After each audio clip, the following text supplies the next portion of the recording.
Mesdames, Mesdemoiselles et Messieurs, chers abonnés de ma chaîne YouTube, bonsoir. Avec beaucoup de retard, une dizaine de minutes, je vous présente mes excuses parce que vous savez que je suis aussi assigné à certaines obligations professionnelles. Bonsoir également à toute la classe des formés Magnan. Bien sûr, sur la nouvelle page J.P. Remingono, où, bien évidemment, grâce à vous, vous avez réussi, comme on dit au Cameroun, surlever une page qui était à terre parce que la première étant attaquée, étant désactivée, vous avez pu relever celle-ci. Je vous en remercie et je vous demande encore de continuer à partager et de protéger les directs tout en vous rappelant que tout individu malveillant qui vient avec une tête de mort doit être déclaré mort, c'est-à-dire vous le bloquez. Salut aussi à tous ceux qui viennent de se joindre à nous à travers l'autre plateforme TikTok qui marche également bien et dont je vous rappelle que pour que vous puissiez bénéficier de l'intégralité du live, non seulement vous devez beaucoup mettre les j'aime, mais surtout tapoter l'écran. Nous sommes en guerre et c'est comme ça que vous devez batailler avec vos doigts. Ceci étant, mesdames, mesdemoiselles et messieurs, en cette soirée spéciale, même si je sais que beaucoup ont dû faire beaucoup d'efforts pour quitter leur lieu de travail et que d'autres sont encore dans des bouchons, eh bien, je vous souhaite donc la bienvenue pour ce dossier noir spécial.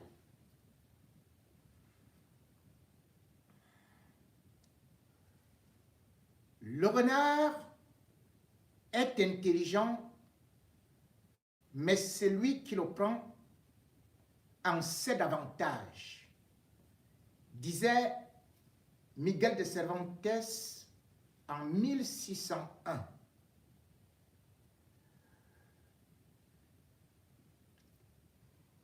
Le corbeau et le renard. Eh bien, ce renard qu'on voyait manger tout le monde, gronder tout le monde, et surtout régner comme le roi de la jungle au milieu des lions, est en train de réaliser que certainement c'est le lion qui est le roi de la forêt. Ainsi, le renard qui disait être l'apôtre du lion, l'apôtre de Paul Biya, le serviteur de Paul Biya, ce renard qui croquait tout le monde comme les poulets et qui, bien évidemment, avec son clan, a réussi à réduire à néant Martinez Zogo, le déplumer et puis aller le faire jeter dans une carrière, tel un vulgaire poulet. Eh bien, ce renard, lui-même aujourd'hui, en paye les frais, puisqu'il est tombé dans un piège. Alors qu'il était cerné, il était toujours en train de se vanter, et comme si c'était une journée de requiem, et pour mobiliser ses troupes, le renard alla dans sa banque pour dire « Je suis toujours là, je suis l'homme le plus fort, je suis le zomlo des hommes-là. » Amugubelinga, qui se voyait donc intouchable et qui fallait-il tout simplement qu'il appelât l'autre maestro qui l'écoute aussi religieusement, Laurent Esso, pour que votre vie bascule. Et il suffisait tout simplement qu'il appelle la gendarmerie, qu'il appelle la police. On vous met en cellule, on vous déshabille, on vous déchausse, on vous humilie. C'était sa spécialité à lui. Montrer que il était tellement puissant qu'il pouvait totalement, tel un kidam, décider de vous rayer de la carte de la planète Terre. Sur cette planète-là, il pouvait avoir d'ailleurs, on ne peut même pas dire pouvait, il a encore quelques pieuvres tentaculaires qui essayent, dans son giron totalitaire, de dicter encore sa loi sanguinaire. Jean-Pierre Amougou Belinga, grand comme un patron de la mafia, finalement est tombé si bas. Et au moment où je vous parle, il médite son sort dans les frais, au milieu des moustiques, d'une gendarmerie où justement est en train de régner en maître d'œuvre, conduit les enquêtes le colonel Otoulou. Qui l'eût cru? Et pourtant, quand on le dit, vanité des vanités. Ceux qui vous ont élevé, c'est eux aussi qui peuvent vous tomber. Et lorsqu'on est si haut perché, on peut revenir de là où on était. Amougou Belinga, ancien voleur, ancien braqueur, l'homme qui vivait du carburant frelaté, l'homme qui a pris le faux grâce, ou plutôt à cause de ce qu'on peut appeler l'incendie d'Amakam, où il s'est transformé lui-même en assureur, a fini par se faire de l'argent. Pas seulement avec le faux, mais parce qu'il avait les reins élastiques, pouvant offrir cela comme un véritable plat à ces hommes qui sont tellement friands de la chair d'autres hommes, qui aiment faire des acrobaties matelassées, qui aiment faire quelques gymnastiques mystiques avec des individus qui, en tout et pour tout, n'ont que l'œil dans le sang, boivent du sang, vivent du sang et aiment voir comment le sang des autres est par terre. Mais le sang de Martinez Zogo, le sang de cet innocent, ce sang, finalement, est en train de venir venger beaucoup de victimes tombées, beaucoup de personnes écrasées, ceux-là qui n'ont pas pu résister. Martinez Zogo a pris son courage de parler. Il a accepté de se sacrifier, tel une petite brebis. Mais le renard Amougou, ne savait pas que lui, en sacrifiant Martinez Zogo, était aussi en train de vendre sa peau. La peau du renard, la voilà donc, puisque malgré le fait qu'il soit dans sa cisala, dans sa grande villa, gardée par Ranger Security, renforcée par des personnalités, et bien sûr, avec toutes ces relations qu'il pouvait avoir, Jean-Pierre Amougou Belinga, dans son matelas en petit caleçon, alors qu'il venait encore de faire quelques petites acrobaties, demandant à ses femmes, « Est-ce que vous m'aimez, chérie? Est-ce que vous me jurez fidélité ?» Elles toutes, comme dans une messe d'action de grâce, elles toutes, comme lors du dernier repas de Jésus, répondirent, « Oui, à papa, oui, à papa, nous sommes avec toi, rien ne va t'arriver. Oui, Zomlois, c'est toi le Zomlois des Zomlois. » Entre-temps, avant cela, on nous avait dit que le Vatican avait prié, que même le pape avait déjà prié. Il ne restait plus que Dieu pour prier pour lui, puisque toutes les églises éveillées s'étaient levées pour dire « Oh, il faut sauver le plus grand et Kambeti, le plus grand Camerounais de toute l'histoire, le seul homme d'affaires milliardaire d'Afrique centrale, le seul généreux, le tout bon et miséricordieux. Et ils ont prié. Et finalement, Amogo Belinga, au moment où il voulait encore faire juste semblant d'être si fort, au moment où la gendarmerie lui disait « Ouvre la porte !» lui était en train de dire « Vous savez à qui vous avez fait... Je vais d'abord appeler pour le billet, son excellence pour le billet, le chef de l'État, et qui vous a dit ?» Oui, il était encore dans l'orgueil. Et d'ailleurs, il disait « Bon, je vais appeler encore Laurent Dessau. »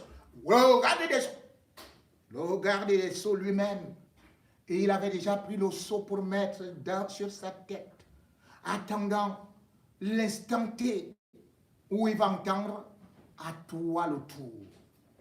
Et si, tel dans la mafia, on tombe petit à petit, ainsi, tel un château de cartes, voici tout ce que Amogo Belinga bâtit sur son sable mouvant du sang est en train de s'écrouler. Tout un temps, et il était temps que ce brigand, ce trafiquant sanguinolent, qui puisse enfin dire « Voici ma dernière étape. Je n'ai pas été prophète. J'ai juste pris le peuple camerounais, la communauté internationale, à témoin. Et je vous ai dit, je vous ai promis que justice allait être faite. Je vous ai dit que contre vent, marée et raz de marée, je ne vais pas lâcher. Mais c'est vous qui n'avez pas lâché. C'est vous qui avez participé parce que vous vous êtes levé tel un peuple. Ce peuple camerounais qu'on croyait moribond. Ce peuple camerounais qu'on croyait complètement condamné à la résignation. Ce peuple camerounais dont on disait incapable de dire non. Ce peuple camerounais qu'on prenait comme une bande de moutons. Ce peuple camerounais qu'on prenait, qu'on qualifiait à l'extérieur comme des rientons, des ratons, des chatons. Ce peuple camerounais s'est dressé comme des vrais lions pour défendre justement la justice, la dernière des dignités. Et c'est pour cela qu'avant de commencer, je vous dis d'abord, merci. Je m'incline pour ce travail que vous avez abattu. Ce n'est pas seulement moi. Parce que vous m'avez donné de la motivation. Vous m'avez mis dans vos prières. Beaucoup ont pleuré pour moi.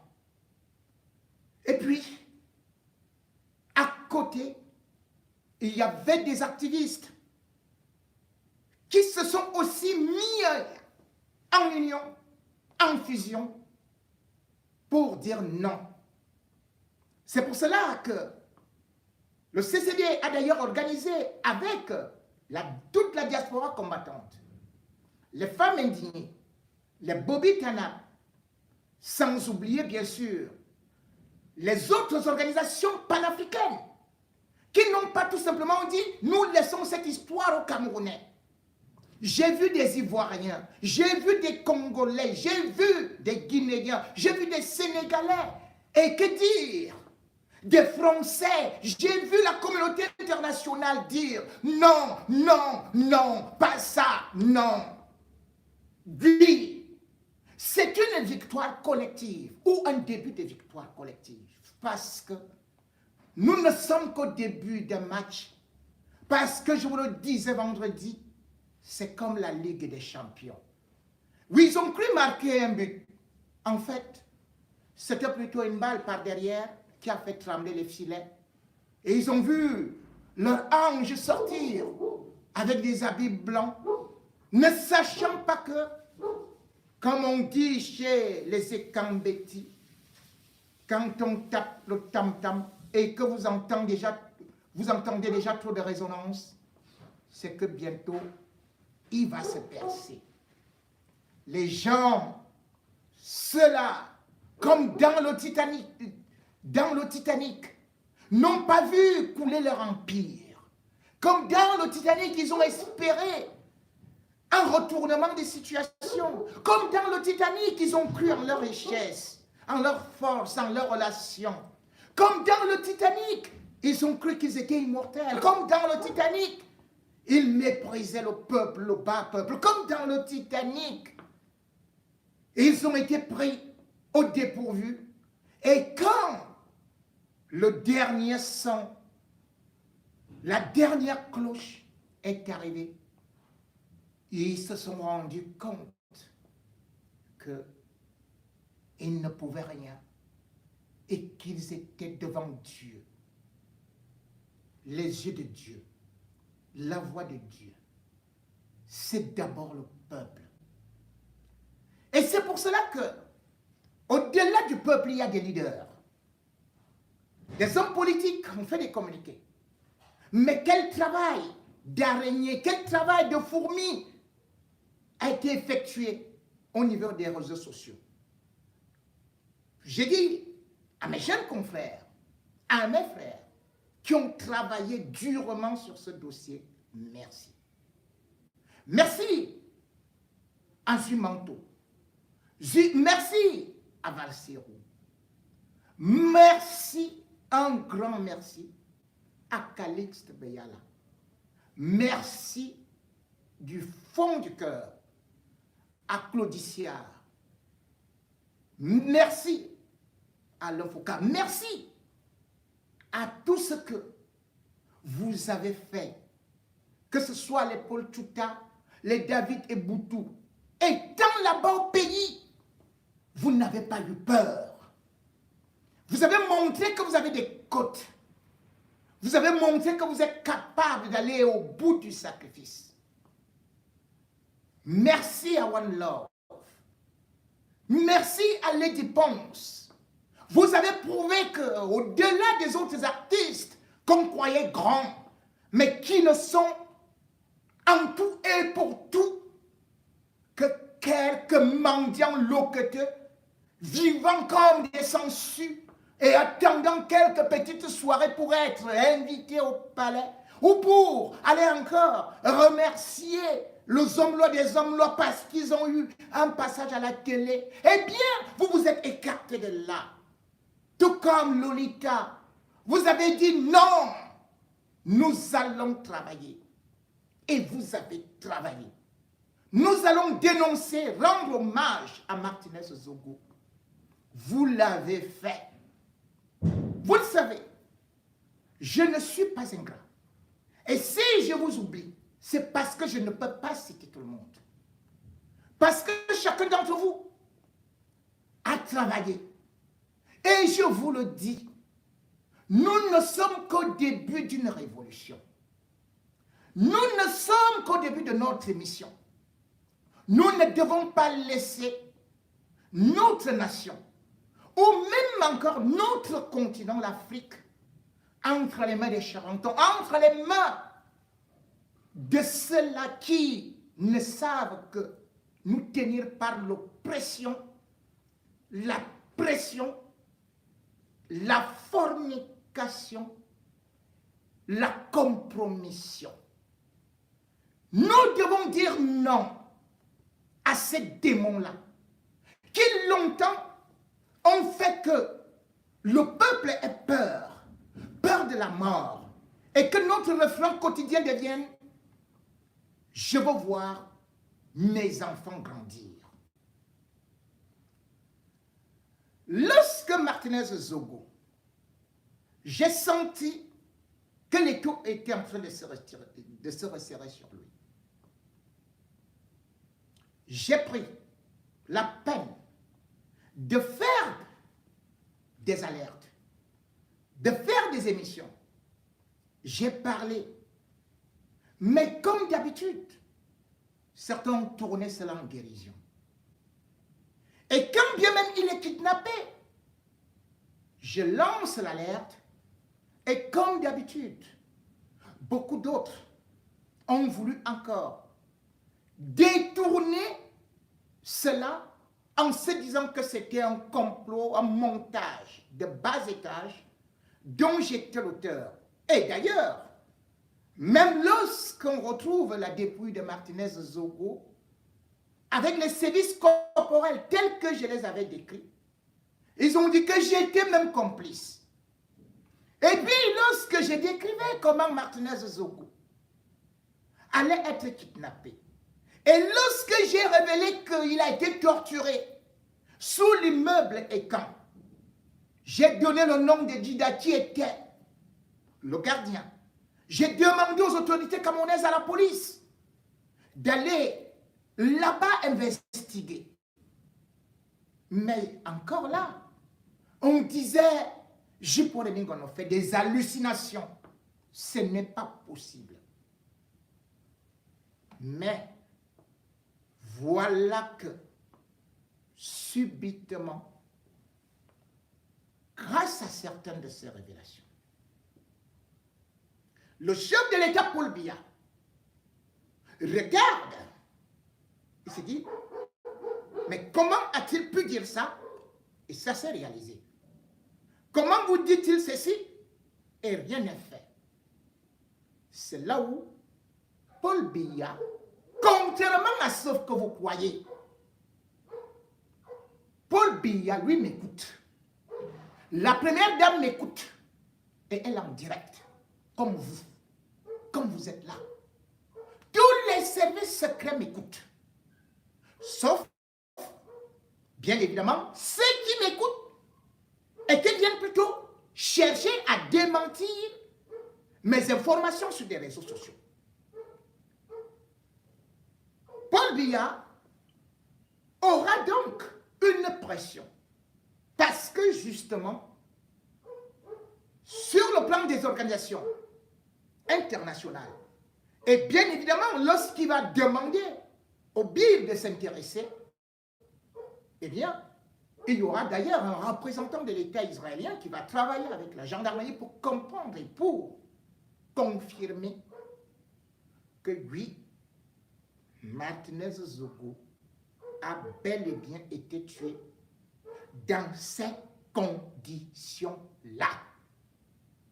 C'est à partir de ces informations que je donne que justement Biya prend la décision de ne pas mettre Maxime Eko au niveau de l'enquête. Parce qu'il avait déjà beaucoup de choses qui montraient que les services de renseignement n'ont pas bien fonctionné et étaient de mèche. D'où l'ouverture de l'enquête administrative. J'ai donné ma version des faits. Quelque temps après que Maxime Eko, le patron des renseignements, a été pris. Justin Danoué, le directeur des opérations, a été cuisiné. Ce dernier est passé aux aveux et a relaté exactement ce que je disais. Et d'ailleurs, c'est le même récit que lui-même a rédigé de sa main, que Reporters sans frontières a vu et bien sûr a été obligé de rendre public parce qu'il y a beaucoup de personnalités qui sont impliquées. Les services américains, avec leurs satellites espions, ont vu ce qui s'est passé. Et d'ailleurs, je vous avais dit, parce que je ne voudrais pas faire obstruction à l'enquête, que je ne peux pas donner tous les éléments. Mais je vous avais dit, c'est quelque chose qui se joue comme le match de Ligue des Champions, où le Real Madrid, dont je suis supporter, même les Barcelonais, qui sont mes adversaires conviennent avec moi que cette équipe n'est forte que dans la remontada. Les derniers instants, lorsque les brigands croient qu'ils ont déjà gagné, qu'ils ont tout caché, c'est là, boum, L'Oréal se relève, contre-attaque, but. Et puis quand ils sont en train de palpiter comme ça, de s'incliner comme ça, de vouloir se relever, L'Oréal revient, boum, encore le but. Et quand ils sont en train de chercher, qu'est-ce qui est en train de se passer? Boum. C'est comme ça que L'Oréal agit. Et je vous avais dit ça vendredi. J'avais écrit ça avant d'aller au Café des Sports. Et samedi, pendant que tout le monde était en panique, je vous ai dit, cette fois-ci, ils vont tomber. Au départ de cette affaire, beaucoup vous ont guidé ailleurs en vous disant que c'est l'homme à la panque. D'autres vous ont dit que non, Martinez Zogo s'est enlevé.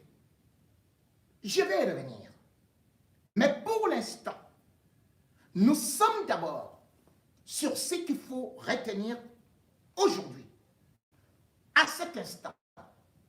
Première des choses, c'est que l'homme qu'on nous présentait comme innocent, l'homme qui disait qu'il n'avait rien à voir avec l'assassinat de Martinez Zogo, Jean-Pierre Amoukoubelinga, eh bien, était bien le commanditaire. L'homme de sang a utilisé des personnalités pour commanditer ce crime. Laurent Esso étant celui qui blanchit tout, a tout fait pour bien sûr rassurer les services secrets qu'il n'y aura rien.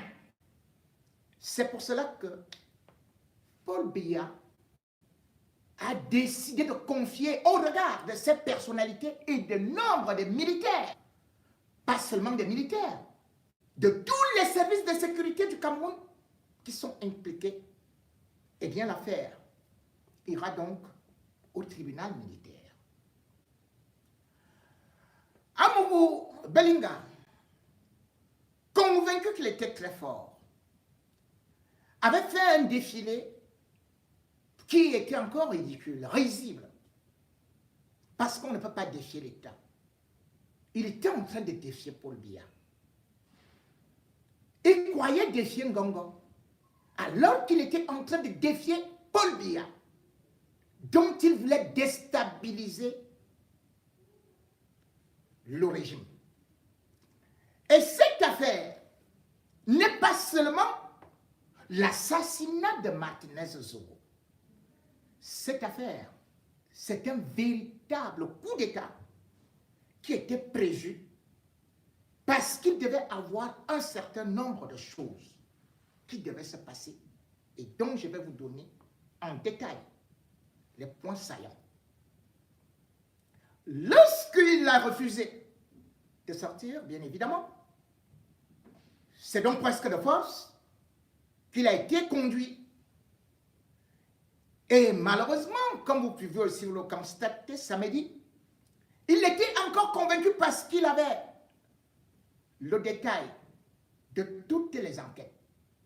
Parce qu'il avait réussi à infiltrer le CED.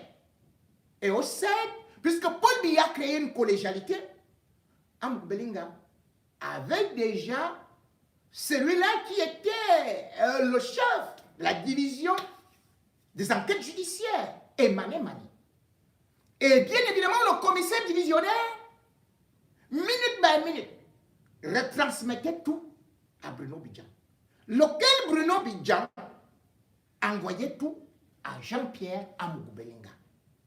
Et se lève donc, conscient que l'enquête est en train de piétiner. Parce que dans la collégialité, ce commissaire-là, qui d'ailleurs était impliqué pour mettre Jacques-Blaise Ndiaye ou encore 20 en prison et d'aller les assassiner là-bas, eh bien, c'est lui qui retardait maintenant l'enquête parce que je vous ai dit que Meva à la délégation générale, il était déjà infiltré. Et maintenant, dans la collégialité, c'est celui-là que Jean-Pierre Amougou Belinga réussissait déjà à soudoyer, qui était en train de balancer les informations à Bruno Bidjan. Quand Jean-Pierre Amougou Belinga sort, Biya se fâche. Mais, à cet instant-là, on ne peut pas l'arrêter. Pourquoi? Parce qu'on va expliquer au chef de l'État que nous sommes en plein week-end et que dans la mesure où, selon les lois ou alors le code de procédure pénale du Cameroun, on ne peut pas arrêter Jean-Pierre Amougou Belinga un jour qui n'est pas ouvrable. On va donc renforcer, d'autant plus que les informations que j'ai données devenaient encore beaucoup plus palpables. Wagner, avec Touadéra, avait déjà organisé un coup. Il fallait même sauver le soldat Amougou Belinga pour partir.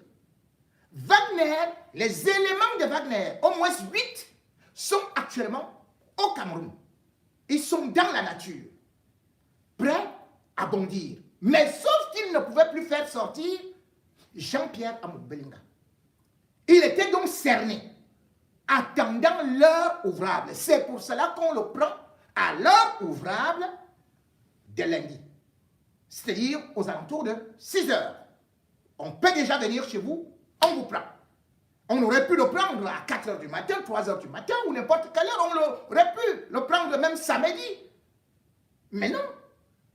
Biya a dit non, on attend. Puisque on le lui a dit. Paul Biya, comme je vous ai dit,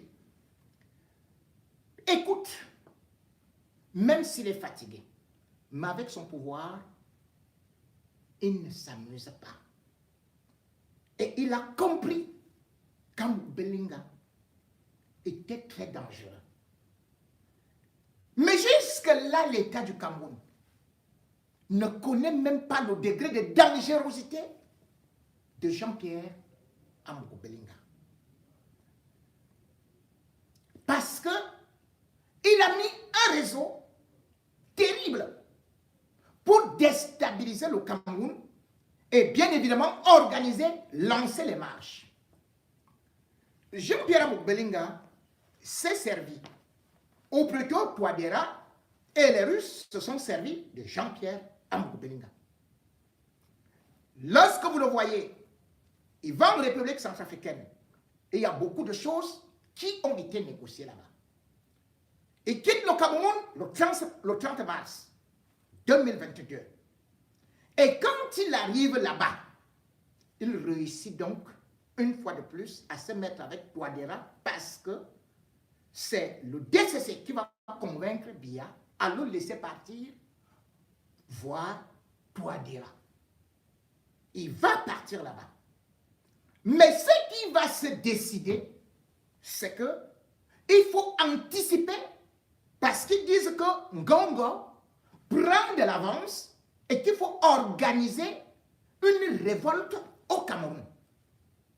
Et cette révolte, on doit donc faire que le peuple camerounais soit en colère. On met donc les Louis-Paul Moutazé en jeu. On dit à Biya, pour maintenant faire ceci, pour des recettes, il faut augmenter ceci. On augmente le prix du passeport, on augmente le prix des denrées alimentaires, on crée l'inflation, on augmente ceci. Et puis on dit, il ne faut même plus, il faut écouter maintenant ce que le Fonds monétaire international dit, la Banque mondiale, c'est-à-dire qu'il ne faut plus les subventions de ceci, de cela, du pétrole, du gaz. Non, c'est terminé. Bien, écoute, on augmente le câble fiscal, on augmente tout, on crée même justement la faillite du peuple. Ceci avait un plan bien déterminé. Lorsqu'en septembre, Jean-Pierre Amougou Belinga reçoit encore un émissaire spécial spécial de la République centrafricaine, eh bien, non seulement il prend de l'argent pour aller payer les fonctionnaires centrafricains, mais c'était aussi par rapport au contrat d'armement. Puisque les armes entrent au Cameroun et vont en République centrafricaine. Et Wagner était donc prêt de profiter et d'organiser ces manifestations-là en infiltrant des gens qui allaient tout saccager. L'Obir allait sortir. Ceci est bâti, ceci est basé sur une organisation semblable à ce qu'ils ont appelé le printemps arabe. Le printemps arabe, pour donc le provoquer, parce qu'il y avait aussi un trafic d'or, un trafic pas seulement d'or, mais également de drogue. Jean-Pierre Amouk-Bellinga, soit dit en passant, exploite des mines en République centrafricaine. Et le Cameroun, depuis un certain temps, vous avez pu le constater, que ce soit à l'aéroport de Douala, on vous dit qu'il y a des saisies, qu'il y a eu saisie de drogue. Et je vous avais dit qu'il en faisait partie. Et c'est là où il était mal parti. Puisque, au moment où moi je parle, et que les services de renseignement écoutent, eux, ils mettent directement leurs tentacules, leurs antennes pour surveiller le territoire camerounais. Que ce soit le FBI, que ce soit la CIA, quand on vous dit qu'il y a eu des satellites espions, ceci se fait avec la permission, bien évidemment, de la haute hiérarchie, parce que constatant qu'il y a beaucoup de choses qui se jouent actuellement au Cameroun. Jean-Pierre Amouk-Bellinga, lui, savait donc qu'il n'est pas surveillé. Or, que ce soit des Américains ou encore des espions israéliens, il était déjà surveillé. Et même sur écoute avant qu'il ne puisse faire ses jongleries. C'est vrai que son patron, Laurent Esso, est très malin, puisque dans leur communication, tout ce que Laurent Esso dit, c'est affirmatif. C'est bon. Donc lui, là, c'est un grand choc bandit. Et puis il lui dit, tu passes à la résidence.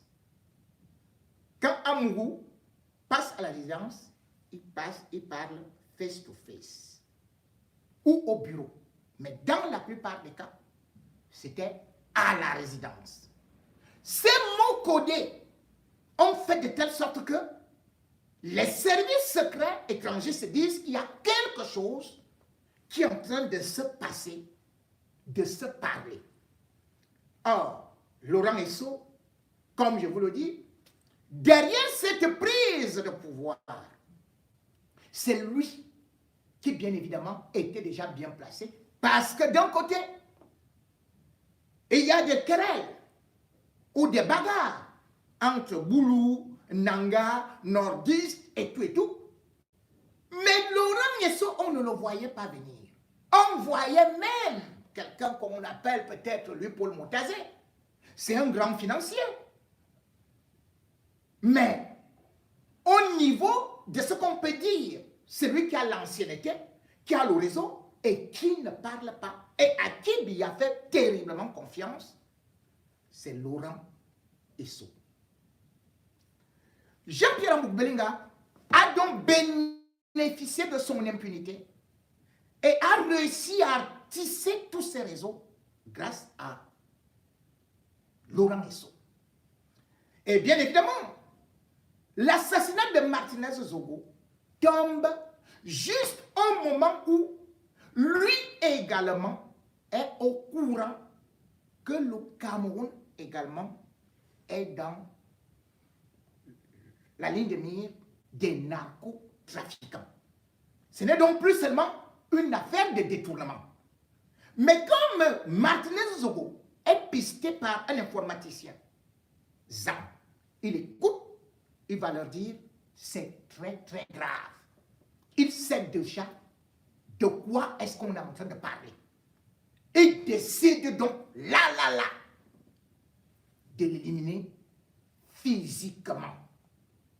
Ce n'est donc pas seulement la ligne 94, le détournement de la ligne 65 ou encore de la ligne 57, mais il y a beaucoup plus grave parce qu'il y a un projet de déstabilisation pour prendre le pouvoir à travers une manifestation populaire. Parce que avec l'assassinat de Martinez Zogo, ils auraient pu peut-être diluer le corps, mais ils se sont dit, on va effrayer tout le monde, on jette le corps de Martinez, et bien évidemment, beaucoup plus tard, qu'est-ce qu'on va faire? Eh bien, on va retourner ça contre Ferdinand Ngongo. Et pendant qu'on est sur Ferdinand Ngongo, le peuple va, bien évidemment aussi, parce que Biya est déjà fatigué, se retourner contre Biya. C'est comme ça que Ben Ali est parti. Ben Ali a été renversé, justement, parce qu'un Bouazizi avait réussi à simuler un 10 décembre 2010. C'était en Tunisie. Parce qu'il y avait la vie chère. C'est ce que ces gars-là ont fait. Ils ont rendu la vie très chère au Cameroun. Le passeport du Cameroun, le plus cher. La vignette, c'est-à-dire que la plus chère. La carte d'identité, la plus chère. L'huile, la plus chère. Tout au Cameroun est devenu plus cher. Or, c'est ça qui a fait que, justement, Bouazizi s'immole devant la préfecture, en plein cœur de Tunis. Et c'est comme ça que les populations sont sorties pour dire non. Le 14 janvier, parce que janvier, il y a ce qu'on appelle janvier, c'est-à-dire que tout le monde est paumé. Eh bien, les populations tunisiennes sont sorties. Et c'est comme ça que Ben Ali, qui était si puissant, qui contrôlait son armée, a vu l'armée se retourner contre lui. Parce qu'on a réussi à créer l'indignation au sein de la population. De la même façon, ce n'était pas seulement en Tunisie. On a pu constater le même mouvement est allé jusqu'en Égypte, jusqu'au Yémen, un peu partout dans le monde. C'est ce qu'on a appelé le printemps arabe. Amouk Belinga et les autres ont donc décidé de créer le printemps de l'Afrique centrale en déstabilisant le Cameroun et surtout en tuant horriblement non seulement Martinez Zogo, mais d'autres journalistes, puisque vous avez pu le constater, après la mort après l'assassinat de Zogo, c'était notre journaliste qui a été assassiné, sans pour autant oublier que d'autres sont au programme. Comme je vous ai cité, les Porchuta, les Aman Mana, les Bookyono, et bien évidemment, Nvier, Mven, qui sont à ses côtés. Aucun peuple n'allait laisser cela prospérer. Même le peuple camerounais le plus endormi allait se lever pour dire on n'en peut plus. C'est ce qu'ils avaient donc prévu. C'est le coup d'état scientifique de Jean-Pierre Amouk Belinga qui a réussi à infiltrer tous les secrets de tous les corps d'État. Quand vous entendez l'assassinat de Martinez Zogo, il y a quand même non seulement la DGR1, mais vous vous rendez compte que il y a aussi même des services comme la DGSN, puisque c'est eux qui couvrent les enquêtes. Il a réussi à infiltrer la direction de la sécurité présidentielle. C'est-à-dire que tout autour de Biya, et par la suite, vous voyez que à côté de ça, il a aussi infiltré le cabinet civil. C'est-à-dire que Mbondayoro, dont vous avez vu avec lui sur des photos. À partir de là, c'est Amouk Belinga qui contrôlait donc tout. Contrôlant tout, bien évidemment, il avait aussi anticipé. En mettant en avant un diablotin au nom de Bruno Bidjan. Bruno Bidjan, vous pouvez le constater, n'est que le fils de Bikoro. Et le fils de Bikoro est devenu ce qu'on appelle le cerveau de cette grande mafia. À peine l'histoire Zogo commence, Jean-Pierre Amouk Belinga cède tous les services, tous les biens, toutes les directions de tous ces médias à Bruno Bidjan. Et bien sûr que Bruno Bidjan est celui-là qui va se passer pour commando X, pour balancer les fake news, fabriquer n'importe quoi. Parce que d'ailleurs, lorsqu'Amouk Belinga va rencontrer Touadéra en République centrafricaine, il est avec Bruno Bidjan, il est avec Mélissa Nsoué, et il est aussi avec un certain Fouda, ayant la grosse tête comme ça. Voilà le quatuor.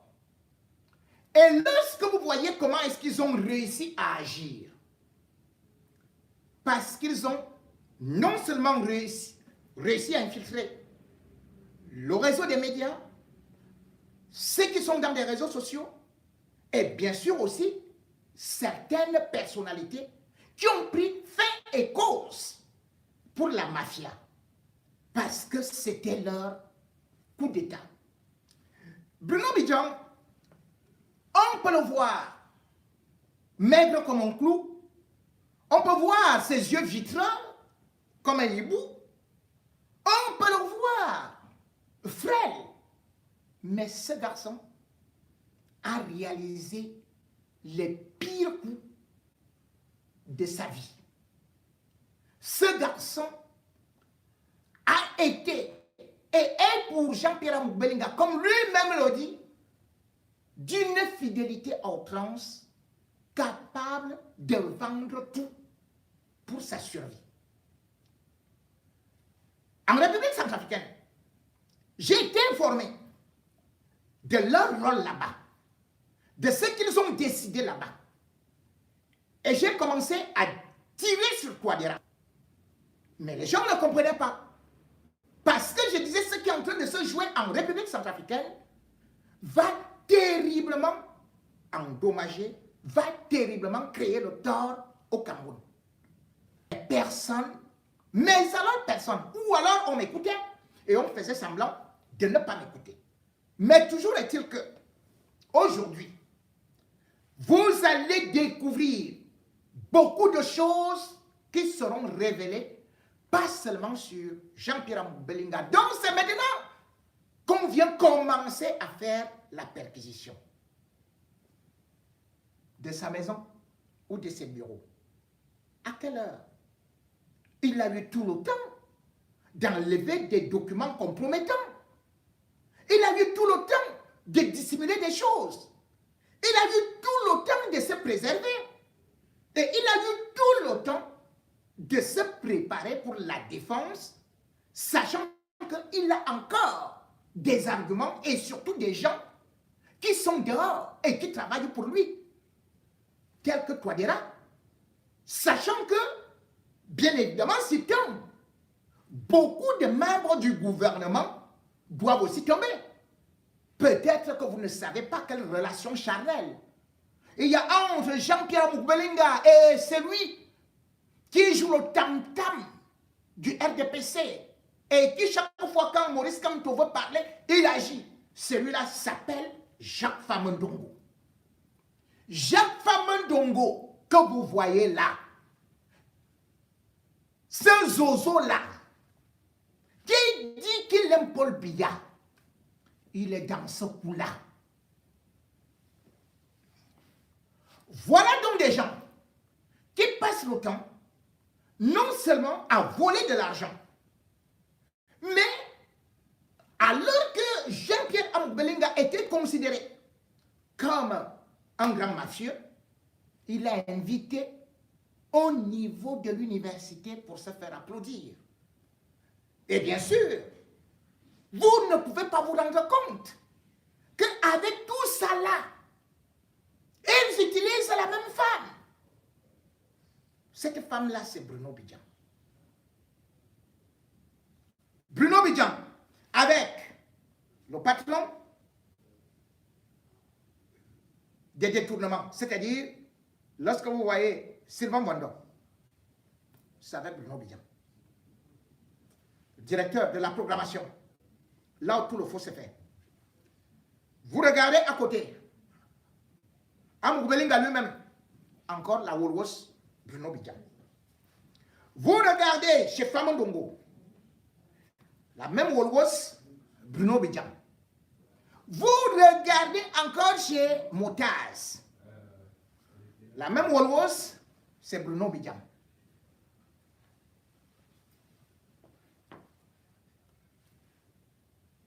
Camerounaises, Camerounais, chers Africains. Le Cameroun était considéré comme un pays qui éclairait, un pays respecté, un pays admiré. Le Cameroun est plus puante qu'une fausse sceptique. Parce que Amadou Bellinga et son réseau ont réussi à détruire ce pays juste en montant leurs fesses en l'air. Et aujourd'hui, on se retrouve avec un début de ce que vous allez découvrir. Paul Biya sera-t-il capable d'arrêter tout ce monde qui est autour de lui? Sera-t-il capable de pouvoir aussi demander des comptes à Ivo? Comment vous voulez comprendre que Amadou Bellinga vole? Comment vous voulez comprendre que son épouse à peine arrivée, alors que Ivo, nous avons passé le temps, moi particulièrement, à lui demander de faire un démenti sur les marchés fictifs accordés à Jean-Pierre Amadou Bellinga, sans lettre commande, ni rien. Il va seulement décharger des milliards. Le général Ivo n'a pas répondu. Mais vous vous rendez compte? À peine Amadou Bellinga vient avec Mélissa, le général Ivo lui a accordé un marché de 500 millions, soi-disant pour la décoration. Voilà comment est-ce que, en plein scandale, Mélissa devient décoratrice et s'en va prendre de l'argent à la présidence de la République. Les banques doivent également tomber dans cette histoire. Il faut regarder du côté d'Afriland Bank, Afriland First Bank.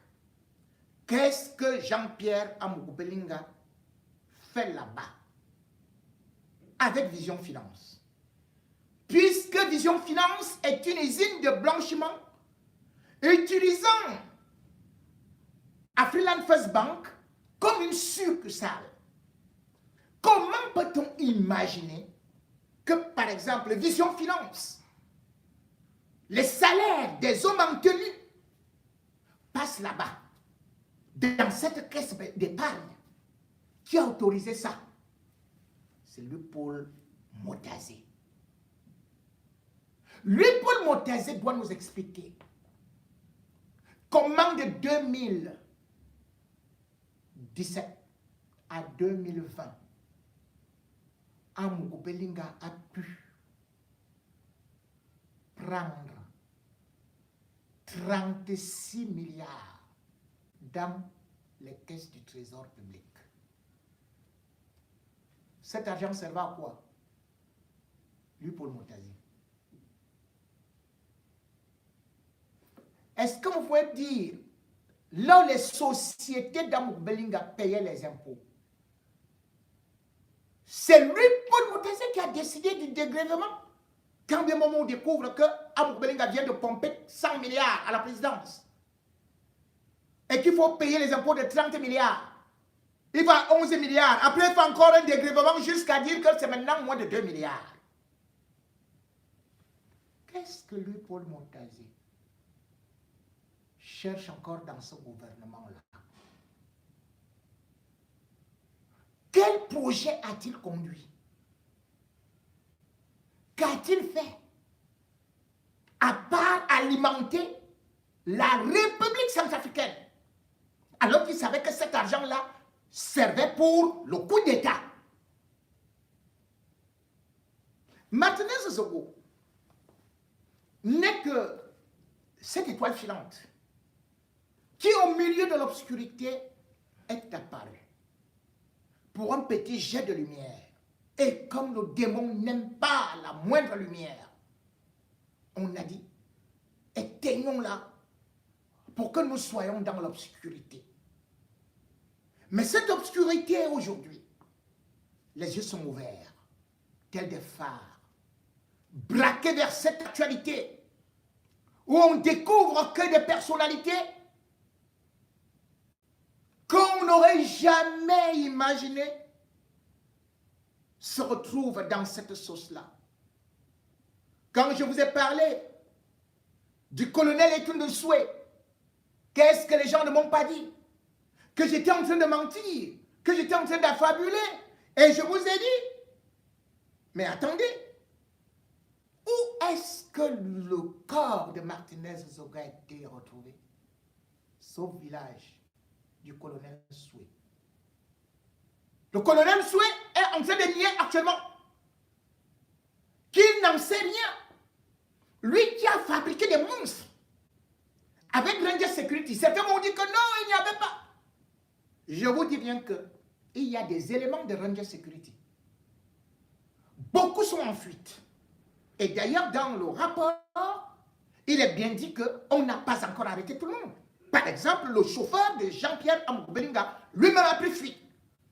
Vous pouvez constater que l'homme qui était le bras droit de Ivana et Somba et de Bidjan, on l'appelait Sarki.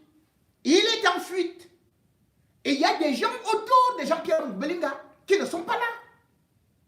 Et il y a par exemple celui que je vous appelle Fouda Bega. Il est encore là. Fouda Bega est l'un des cerveaux de Jean-Pierre Amoubou-Belinga. Et je vous ai dit qu'il habite là-bas vers les miens.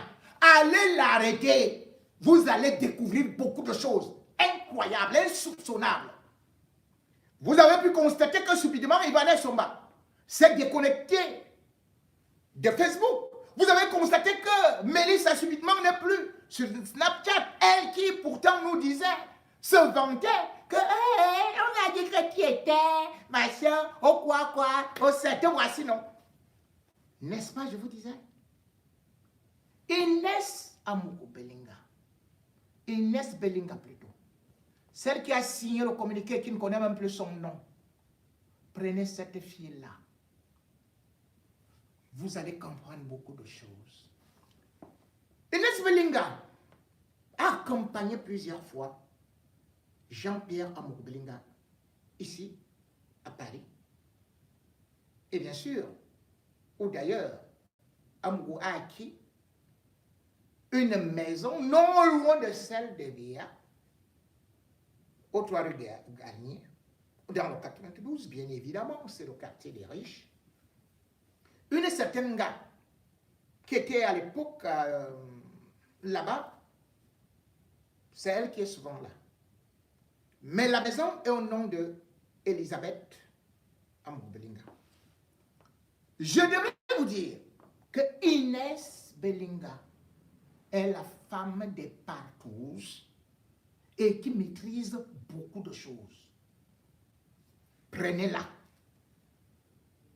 J'ai appris que vous voulez aller chercher les forces de sécurité et les enquêteurs sont en train de chercher beaucoup de choses dans le domaine informatique chez Bruno Bidjan. Vous avez vu? Ils sont tous déconnectés. Prenez Inès. Elle va parler. Celle-là est comme la poule. Elle a fait toutes les partous. Ils ont bu du sang ensemble. Ils coupent comme ça, boit. Elle boit. Fouda Bega a commis beaucoup de meurtres. Il est encore dehors. Je vous dis, si vous ne prenez pas encore des ministres, prenez d'abord cela. Vous allez comprendre beaucoup de choses qui sont en train de se passer dans cette histoire-là. Ce que je vais dire à certains qui étaient dans ce coup, c'est que vous voyez jusqu'où vous êtes petits. Je parle de ceux-là que moi-même j'ai formés, qui ont été détournés, ou plutôt qui m'ont renié, allant embrasser des valeurs, des horreurs qui n'étaient pas miennes, et qui aujourd'hui ne parlent plus. Vous vous souvenez quand j'ai commencé à dire Jean-Pierre Moubelinga, non seulement j'ai été combattu, mais il y a même quelqu'un que j'avais élevé au moment où il avait juste des baskets trouées, qui avait une odeur pestilentielle qui pouvait remplir tout le studio. Quelqu'un que j'ai appelé comme ça parce qu'il a eu la chance peut-être d'aller donner quelques coups de rein à l'époque à Bellingue Boutou, et qui est devenu patron des médias. Il est venu vous dire breaking news, Jean-Pierre Moubelinga, rien pour rien. Breaking news, Jean-Pierre Moubelinga, rien pour rien. Ça, je peux vous le dire, je peux vous le garantir. Mais où est le breaking news? Il n'y a plus de breaking news. Hein? Raoul Bia, n'est-ce pas c'est toi qui partais faire le reportage sur la chaussure? Ce n'est pas toi qui fais souvent le reportage pour les arrestations des autres? Hey! Toi qui es spécialiste, mais tu ne fais plus le reportage sur les rats qui fuient le navire, puisque c'est ton patron qui est là-bas. Le voilà dans le toit là, Bruno Bidjan. Bruno Bidjan, Bidjan à gauche, Bidjan à droite. Oh, Bikoro, regarde toi-même le nom que tu as donné à ton fils. Bidjan à gauche, Bidjan à droite. Avec les petites fesses comme ça là. Bidjan à gauche, Bidjan à droite, les petites vestes serrées. Bikoro! Bikoro, lui, Bikoro, tu dois avoir honte d'avoir produit un tel monstre, d'être incapable, tel que père, de lui donner des conseils. Bikoro, pour de l'argent, ton fils t'a commandé parce que tu attendais quelques petites miettes. Bikoro, mais quel talent tu avais, Bikoro. Quelle écriture tu avais. Quelle belle langue tu avais, Bikoro. Et tu savais, quand on était là, quand Moubelinga était un malfrat, était un criminel, mais tu as laissé ton fils aller jouer ce rôle-là avec les Raoul Bia. Moi, je n'ai pas laissé mes enfants aller là-bas. C'est qu'ils m'ont trahi. Ils ont accepté de jouer ce rôle-là. Moi, je leur avais dit, je ne vous attaquerai pas. Mais dès qu'il y a une affaire de sang, je ne peux pas couvrir quelqu'un. Ils peuvent faire leur gombo, leur argent de mendiant et tout, mais ce n'est pas possible. Il n'y a plus de reportage. Une télévision qui n'a utilisé que la haine tribale, qui n'a fait que utiliser des journalistes ou des journalistes tels des chiens enragés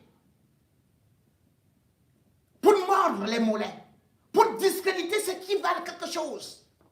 Les voilà aujourd'hui. Mais encore, quand je donne mes avertissements, certains ne comprennent pas. Je vais te parler, mon fils Bruta. Bruta, tu n'as pas honte? Tu n'as pas honte? Bruta, je t'ai appelé hier. Tu n'as pas pris le téléphone. Je t'ai écrit pour t'annoncer qu'on va arrêter ton patron. Je t'ai dit, rappelle-moi. Surtout que ta vie est en danger. Bruta, j'ai dit, je t'affiche aujourd'hui. Pourquoi? Parce qu'en cachette, tu m'appelles le parent. Mais tu vas servir à Moubelinga. Tu étais avec Moubelinga en République centrafricaine. Tu as vu ce qu'il t'a fait là-bas? Après, tu es revenu. Ce que toi, Bruta, tu oublies, c'est que j'étais aimé comme mon fils. Pour faire mon émission, vous étiez vous deux, collés Martinez Zogo et toi. C'est avec ça que je faisais le Condré Show. C'est avec ça que je faisais l'imitation. C'est toi qui mettais les jingles de Paul Biya. Tu t'embrasses avec Martinez Zogo au début, à la fin de l'émission. Brouta, mon fils, tu es parti supplier Martinez Zogo d'être le témoin de ton mariage.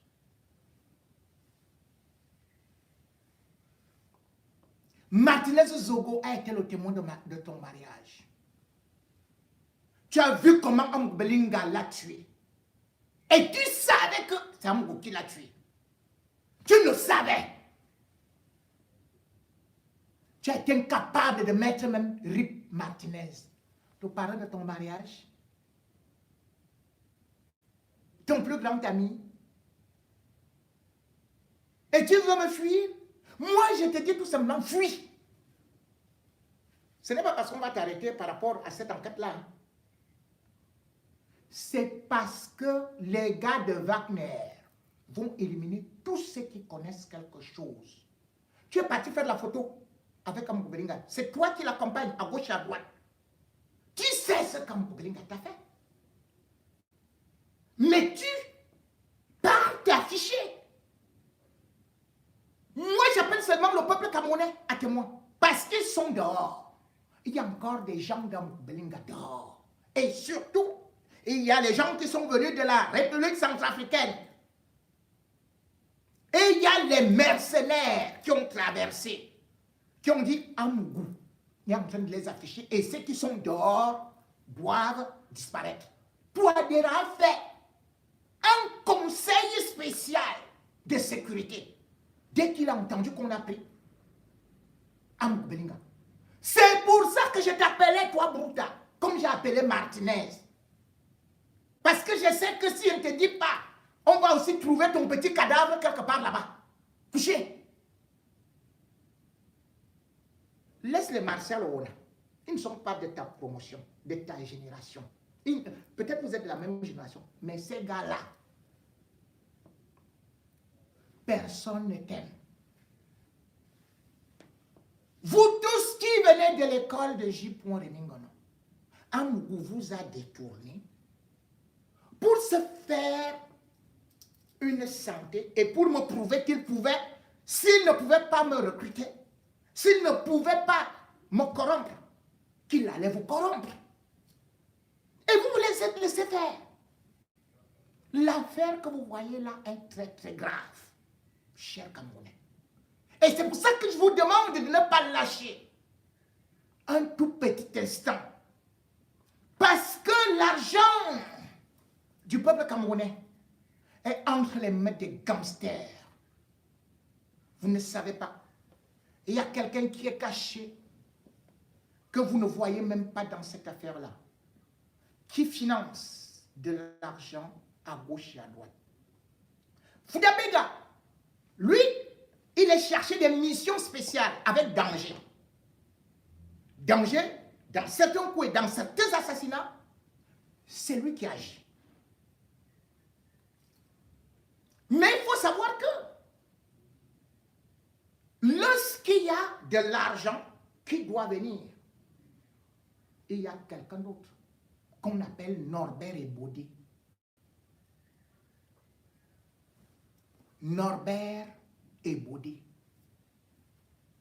Je demande aux enquêteurs de convoquer Norbert Ebodé. Norbert Ebodé est le rédacteur en chef de cette boîte de criminalité de l'immeuble qui a été baptisé par vous. Et donc je valide. Immeuble Martyr Martinez Zogo. Il n'y a pas d'immeuble égal. C'est l'immeuble Martinez Zogo. Norbert Ebodé, quand vous entendez ce nom-là, vous allez croire que c'est peut-être un Béti, un Ekambéti. Non.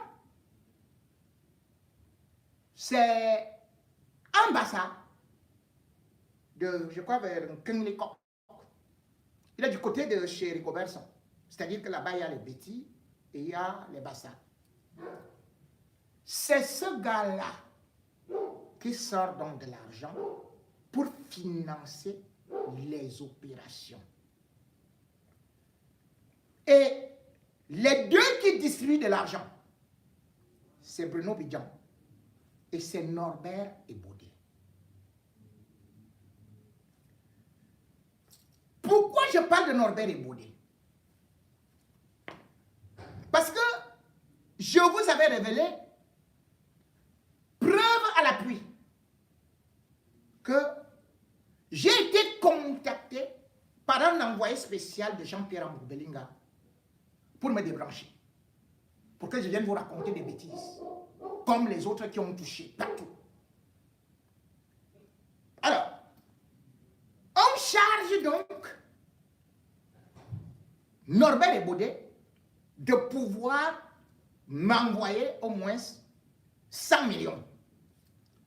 Norbert Ebodé lui-même détourne d'abord 30 millions. Maintenant, il dit, Bruno Bidjan, on fait comment? Parce que le gars là, il va nous tuer. Il est en train de lever, il est en train de soulever tous nos plans. Bruno Bidjan va donc contacter Zan. Et pour me jongler, au lieu de prendre Zan, Fabrice, que je connaissais, comme le magicien, il prend plutôt un autre informaticien qui s'appelle Zan Séraphin. C'est lui qui me contacte pour me proposer les 70 millions. Sauf qu'il a oublié quelque chose, contrairement à ce que beaucoup sont en train de vous raconter. L'enquête a été déclenchée puisque c'est de la cybercriminalité.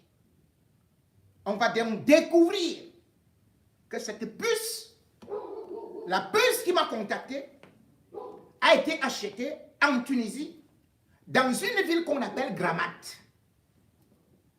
Et cette puce a été achetée par un étudiant résident sur qui on a mis la main parce qu'il a acheté cette puce avec un passeport d'un brosailleur. Donc, quand les Camerounais sont en Tunisie, ou même n'importe où, là-bas, pour traverser, la plupart laissent souvent leur passeport. Parce qu'il faut arriver soit à Lampedusa ou en Europe pour demander l'asile. Et la meilleure des façons de demander l'asile, c'est d'être sans passeport. Donc, quand ils laissent ces passeports-là, les autres trafiquants les revendent à 15, 20 millions. Et surtout, je vous avais décrit qu'il y a un vrai trafic au niveau de la Tunisie. Je vous avais déjà parlé de ce qu'on appelle là-bas au consulat et que ça ne valait rien. C'était des bandits qui étaient là-bas. Passons vers ce côté-là. Ceux-là n'ont pas tué.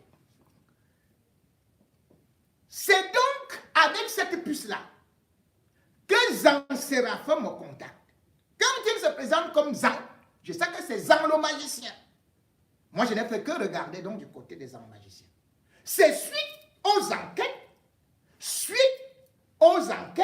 venant de la cybercriminalité, puisque je suis menacé de mort. Et ces gens oublient que je suis un journaliste international. La France ne peut pas accepter que, ayant des éléments comme ça, qu'on n'agisse pas vite. Vous pouvez contacter Zan Séraphin. Zan Séraphin, je sais que tu es en pleurs. Si tu veux, je sais qu'on t'a piégé, selon ce que tu dis. Et je vais vous révéler surtout que ça me fait encore beaucoup plus mal. Parce que c'est un garçon qui a étudié et qui a eu le BTS à Siantou.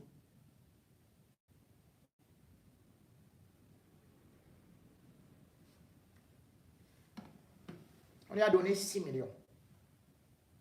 Les 70 millions là,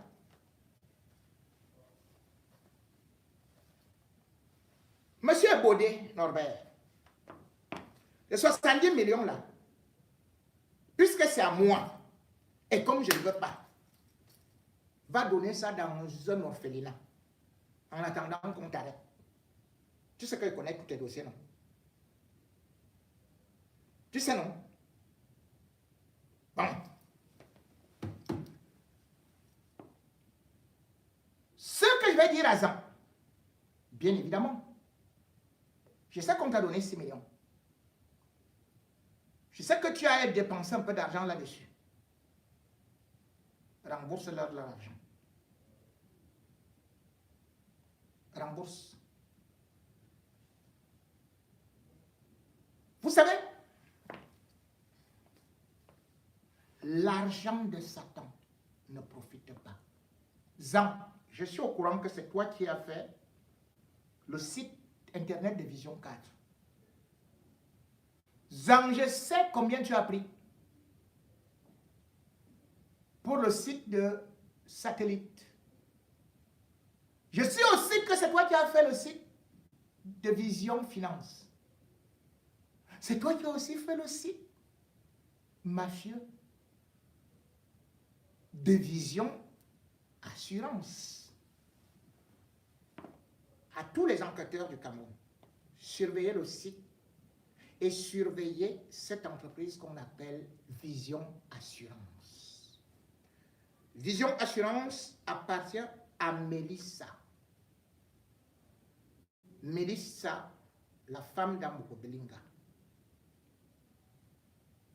Vision Assurance fait un blanchiment incroyable. Et d'ailleurs, concernant le dernier marché du palais d'Etoudi, eh bien, ça bifurque par le palais. Enfin, ça quitte le palais, ça va par Vision, ça va par Afriland First Bank. Et puis, Afriland First Bank va aussi envoyer ça dans une autre banque qu'on appelle Ora Bank. Ça appartient à un Burkinabé. Et cette banque-là, directement, est connectée dans ce qu'on appelle les paradis fiscaux. L'argent se brouille, se perd. Cherchez bien ce qu'on appelle Ora Bank. C'est là-bas chez vous. Et cherchez qui est derrière. Et ce que Jean-Pierre Amoko Belinga a fait là-bas. Quand les gens parlent de ce qu'on peut appeler les virements, moi, je suis déçu. Parce qu'il y a des gens qui se sont levés pour me dire que non, peut-être j'ai un banquier que on voulait me corrompre. Je n'en ai pas besoin. Je ne fais pas du journalisme spectacle. Je suis journaliste professionnel depuis le Cameroun. J'ai travaillé dans les plus grands médias. Mais aujourd'hui, qu'est-ce qu'on voit? Jean-Pierre Amoko Belinga a fait que Bruno Bidjan et bien sûr, et Bodé Norbert font des virements, fassent des virements, non seulement en France, mais également aux États-Unis. Madame Antoinette Grace Carole Mbarga, vous êtes aux États-Unis. Vous avez reçu la première fois 18 000 $, puis 15 000 $. Tout ça pour acheter des gens, pour blanchir Jean-Pierre Amoko Belinga.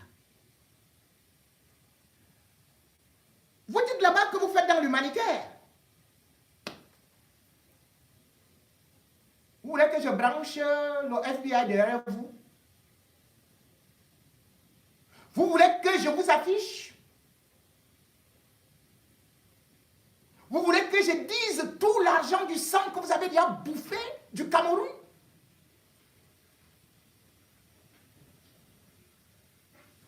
Je rigole. Il y a un autre, à Paris, dont je ne cite pas le nom, qui est artiste. Ma chère Céline, je connais ce que vous avez reçu. Et comment? Et par comment? Mais je suis quand même surpris que vous n'avez donné que 1 000 € à celui qui se passe pour commissaire ici. Mais on relève quelqu'un au Cameroun pour faux et usage de faux. Et il y a cette tenue-là, il dit, oh, je suis commissaire On t'a relevé pour faux et usage de faux. C'est quelle histoire ça? Quand on a déjà relevé, radié, et d'ailleurs vous n'êtes pas du corps de la police en France, 1 000 € sur l'argent là.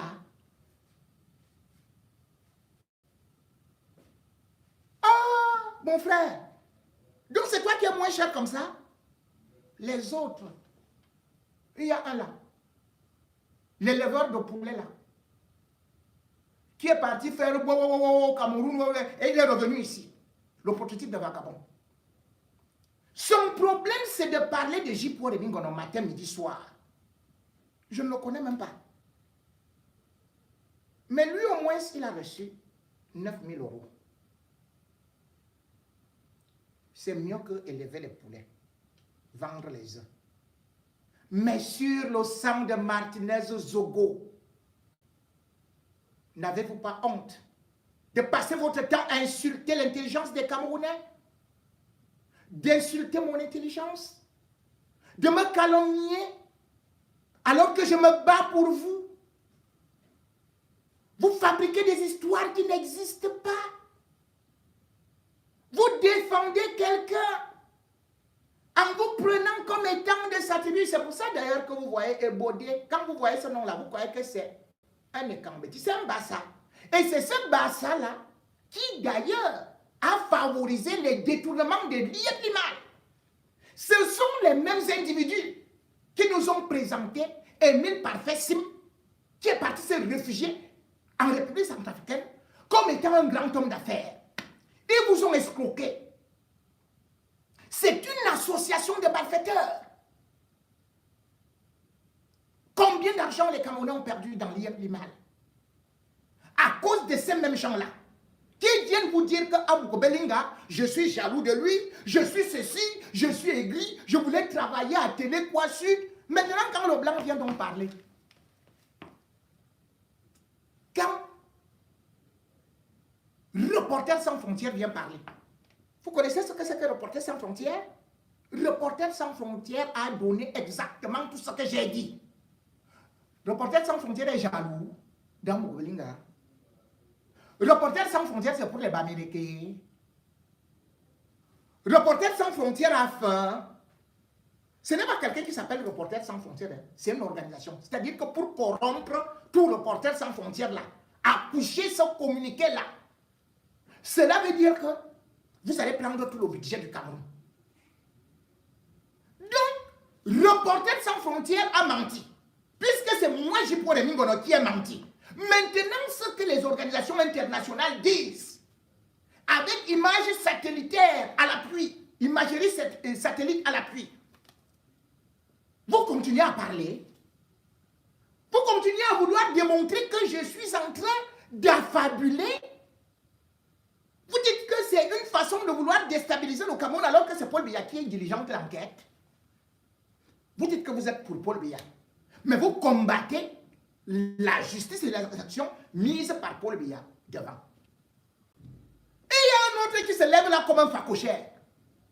Il est gros comme ça. Il se tient devant la télé comme il a vu que moi aussi, j'avais la télé. Il dit, j'étais là.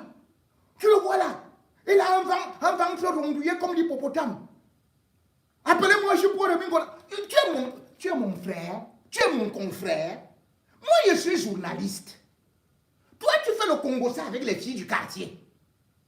Tu viens dire que je n'ai pas fait ceci et cela. On t'a donné 7 000 €. 7 000 €, le gros. 7 000 €, le gros si. Et tu viens faire des directs sur moi. Mais chacun doit faire son métier. Mon métier, c'est celui de journaliste. Tout le monde le sait. Tout le monde me voit. Que ce soit RFI, France 24, avant cela, tout le monde m'a vu au Cameroun comme journaliste, directeur de publication. Vous qui dites maintenant que vous êtes devenus les journalistes sur Facebook. Tu es devant ta télé, tu es plus gros que ta télé. Quel journaliste est gros comme toi au monde? C'est interdit d'être gros comme ça. Vous pouvez faire d'autres métiers. Tu peux être catcheur, c'est bon. Avec tes fesses là, ton ventre, machin, ton gros bras est comme ma cuisse. Tu te tiens là. Il n'y a même pas de souffle. Le métier de journaliste là est difficile, mon frère. Le grand-père si. C'est pour ça que ma soeur t'a fui. Manque de souffle. Parce que ma soeur lui dit, elle tourne les ronds comme ça, pendant que toi tu es essoufflé. Et tu crois que c'est moi qui ai demandé que tu te quittes? Pour que maintenant tu viennes te venger sur moi? Pour venir contredire, pour venir m'appeler, m'interpeller? Le journalisme n'est pas pour les facochères. Ce n'est pas un métier d'hippopotame. Quand on va à la télé, on regarde votre morphologie. Vous ne devez pas remplir votre écran. Et puis, faites votre métier. Et quand on est très costaud, mais on peut faire un métier comme celui de Francis Ngannou. Quand je vois Ngannou, j'ai dit, mais s'il y avait le gabarit du gars, si moi j'allais faire la lutte, j'allais faire le MMA, j'allais faire ceci. Parce que son gabarit le lui permet. Et tout le monde applaudit parce que c'est là où il s'en sort bien. Et parce que Dieu lui a donné ça, ce corps-là, et il a travaillé. Et il devient donc champion du monde. Toi, tu es champion du monde du Congo, ça. Les filles parlent là-bas, tu cours, un papa, les enfants courent là, tu es bien là. Les journalistes veulent parler, toi aussi tu viens déjà parler. Tu es journaliste où? Tu travailles où? Voilà l'histoire de Jean-Pierre Moukbelinga. On va vous arrêter pour l'association de malfaiteurs. Parce que vous avez fait une intrusion dans l'enquête pour détourner l'opinion. Alors que vous êtes corrompus. Vous voulez faire des démonstrations. Vous vous moquez du peuple camerounais qui souffre. Vous ne regardez pas. La femme de Martinez Zogo, les petits-enfants qu'il a laissés pendant ce temps où vous êtes en train de dire « Oh, mon enfant a fêté son anniversaire ». Toi, tu es là si on te tue comme ça au Cameroun. Si on te tue comme ça au Cameroun.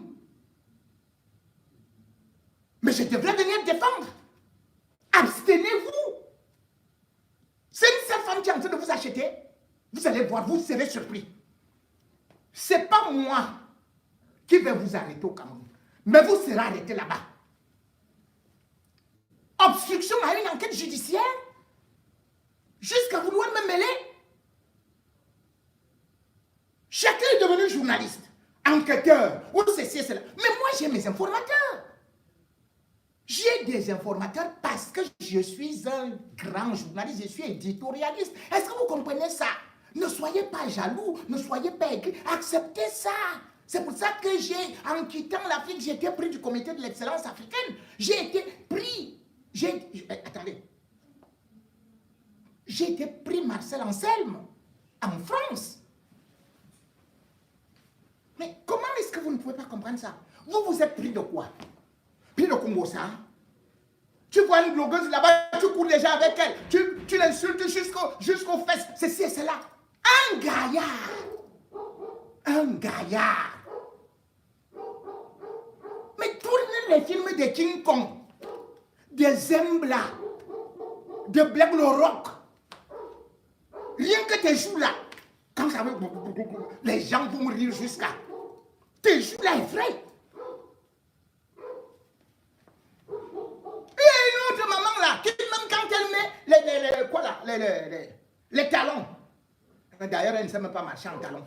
Voilà sa taille. Elle ne fait que parler, oh, calme-toi, calme-toi. Cette maman-là, elle est avec un vieux papa blanc qu'elle est partie ramasser dans une poubelle. Dès qu'elle voit la photo du beau gosse qui est Jipo Remingon, oh, comment il était beau. Elle dit, elle se tient. Elle invente une histoire. Jipo a failli me violer. Elle m'a violé. Après cela, elle prend d'autres choses. Oh yo, on va l'arrêter. Oh, ceci, cela. Ils appellent leur faux commissaire là, ils font ceci, cela. Et ils sont même partis me mettre en conflit avec ma soeur, Calix Veya là. Et ils sont partis contacter Calix Veya. Calix Veya après leur demande alors que, mais vous dites que c'est vieux. Pourquoi vous ne portez pas plainte? On lui dit, non, c'est toi qui dois aller porter plainte. Mais où est donc la plainte? Je suis allons partir où? N'est-ce pas que si je vais aujourd'hui, je vous mets vous tous en prison? Mais comme je sais que je ne veux pas, parce que vous avez pris de l'argent depuis longtemps pour salir mon nom, pour faire que les gens ne croient plus en moi. D'autres ont dit que j'étais juste un infiltré, alors que je n'ai jamais appartenu à un parti politique. Un journaliste n'appartient pas à un parti politique. La maman, c'est pourquoi tu me demandes que je dois être du MRC.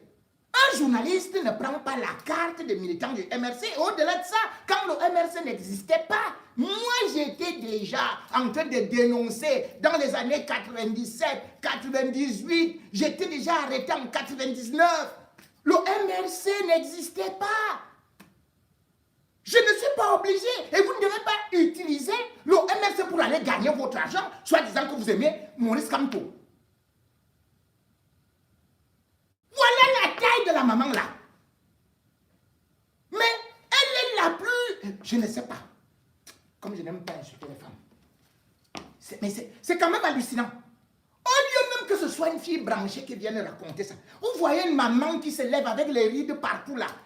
Avec les cheveux qui ont sauté, les mon vieux. Il y a la calvitie. Moi-même, j'ai encore les cheveux. Maman, comment tu as la calvitie? Et tu dis que, wow, j'ai voulu te violer. On te dit, où? Tu me connais où? Et maintenant, tu viens parler de l'affaire de Martinez Zogo. Que, wow, c'est moi qui l'ai tué. J'ai déjà tué Martinez Zogo. Donc, je quitte la France pour aller tuer Martinez Zogo au Cameroun. Et tu dis que c'est moi qui ai pris tout l'argent là-bas pour venir mentir ici. Mais qu'est-ce que ça veut me dire? C'est hallucinant. Moi, peuple camerounais, j'aurais pu ne pas me mêler des problèmes qui me mènent à cette situation où ma tête est mise à prix. J'aurais pu dire que le Cameroun, je n'y suis plus. Mais parce que je vous vois, parce que j'aime mon peuple, parce que j'aime la jeunesse, parce que j'aime la justice, parce que j'aime l'équité. Pour cela que je me suis sacrifié, je continue à me sacrifier. Peuple camerounais, peuple africain, j'ai décidé d'être du côté des pauvres. J'ai décidé de ne pas m'aligner dans le tribalisme. Certains même, dans la révolution, disaient que j'étais un infiltré parce que j'étais un bêtis, un écambéti. Mais vous avez vu, l'homme que j'accuse aujourd'hui et que j'ai accusé hier, c'est bel et bien un écambéti comme moi, qui est donc du même département que moi. Parce que je ne marche pas dans la magouille. Parce que je ne peux pas accepter, sacrifier un être humain pour de l'argent. Parce que je sais qu'il me reste quelques valeurs humaines. Et parce que je sais qu'au-delà de ça, il y a une autre vie au-delà.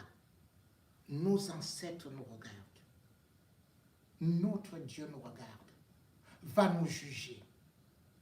Vous qui prenez cet argent-là pour faire ce mauvais travail-là et pour m'empêcher de faire mon travail d'édifier le peuple, de dire ce qui est en train de se passer, de dénoncer ceux qui sont en train de nous piller.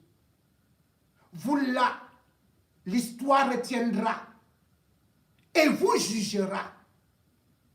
Parce que, croyez-moi, ce temps arrivera bientôt.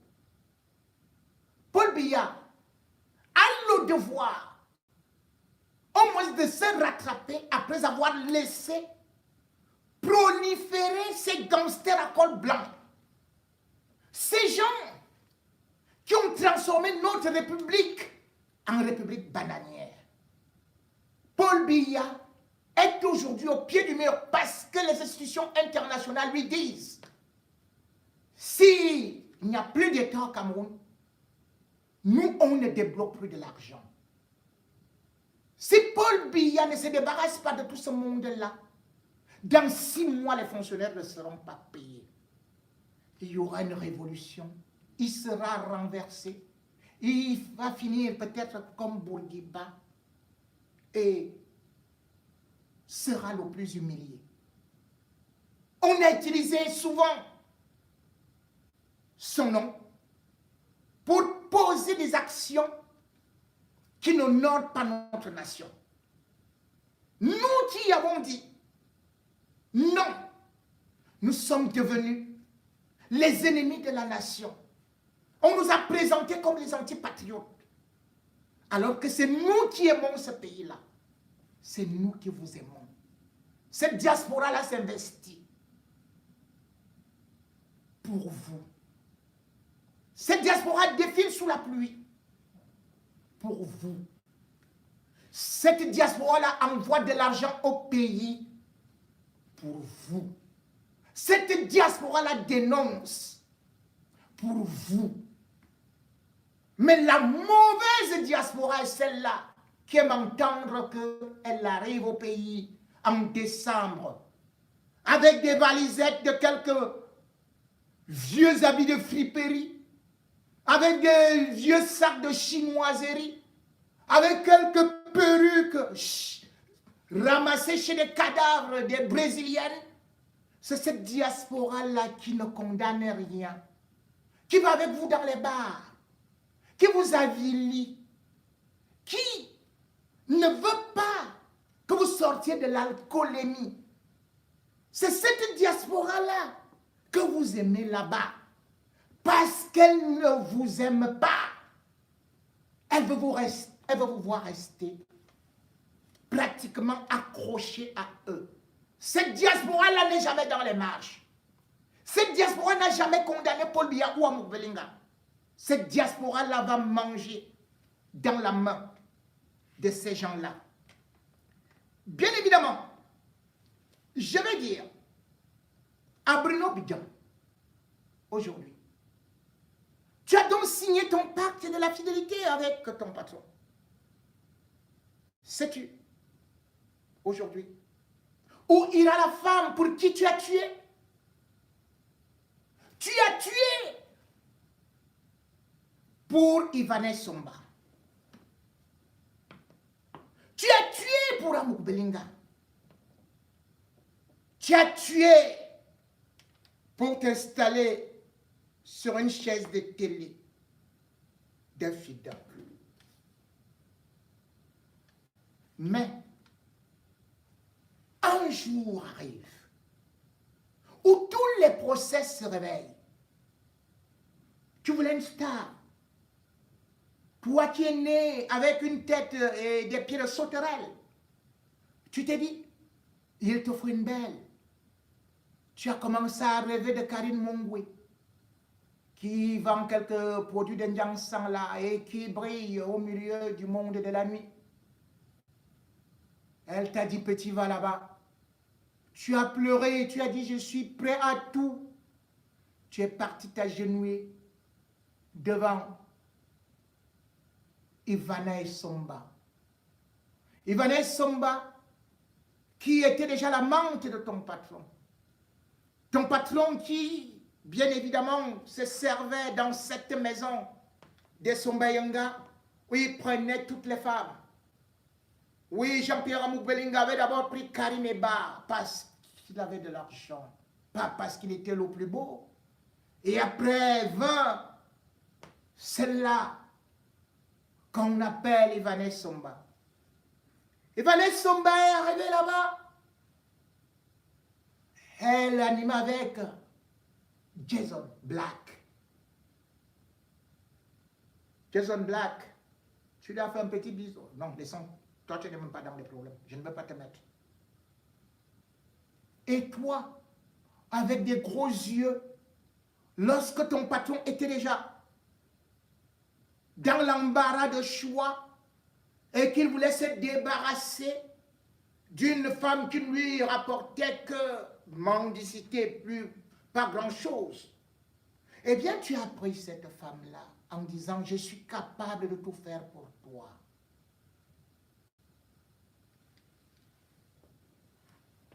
veux-tu aujourd'hui, là tu es là, parler parce que Ivana et Somba ne sera plus ta femme. Tu as tué pour elle.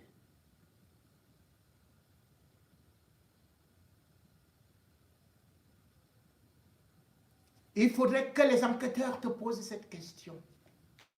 Parmi les multiples morts qu'on attribue aussi à Mugubelinga, celle-là, c'est toi qui as organisé ça. 6 morts avant sa mort, parce que tu avais fait la cour, ou bien tu voulais faire la couverture, qu'on ne te prend pas beaucoup là-bas par... Tu as voulu aller te cacher derrière cette fille-là, qui était dans la jet set. Elle t'a dit qu'elle sortait avec Brian Fombor et ton patron, et qu'elle ne voulait pas faire des mélanges.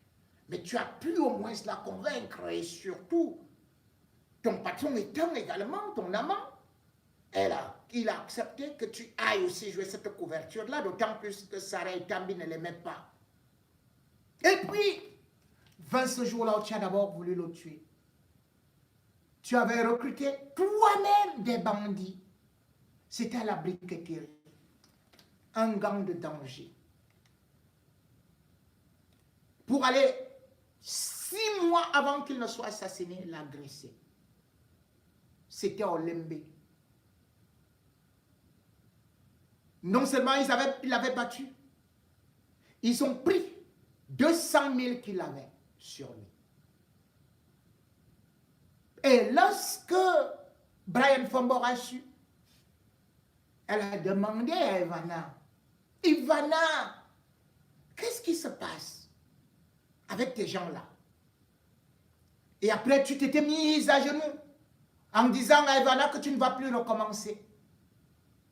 Et tu as profité de l'opportunité de cette vidéo où Laurent Esso fait des sauts avec Jean-Pierre Mugubelinga et Ivana et que Brian Fombor avait récupéré dans son téléphone. Tu as donc piégé Ivana. Tu as voulu qu'elle soit dans tes meurtres. Puisqu'une fois de plus, dans la nuit du 4 au 5 juin 2022, les mêmes bandits de la briqueterie avaient été envoyés là-bas. Et tu avais actionné ça avec l'accord de ton patron parce que tu lui avais dit c'est très dangereux. Ce monsieur-là est en train de vouloir ternir ta réputation. C'est toi qui as organisé cet assassinat-là. Mugubelinga t'a dit, qu'est-ce qu'on fait? C'est toi qui as suggéré la nouvelle méthode d'élimination sans trace.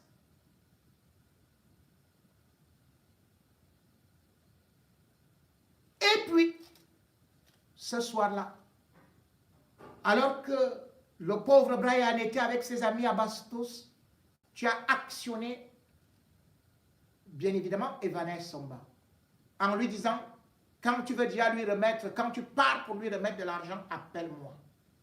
Et elle t'avait appelé. C'est au moment où elle t'appelle que toi aussi tu demandes à tes bandits de partir. Quand vous avez organisé ce coup, c'était au complexe Béac, là on est parti prendre Mugubelinga. Il y avait qui? Et il y avait Sarah et Tambi, celle qui est magistrate. Voilà une magistrate qui doit être arrêtée. Elle était là. Et il y avait Fouda Bega, qui a la grosse tête là, qui était là, ce soir-là, quand vous avez décidé de tuer Brian Fombor.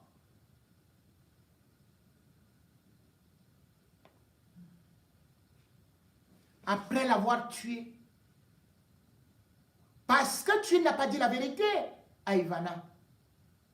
La réalité, c'est que Ivana s'est présentée avec, bien sûr, l'argent qu'elle n'a même pas pu remettre.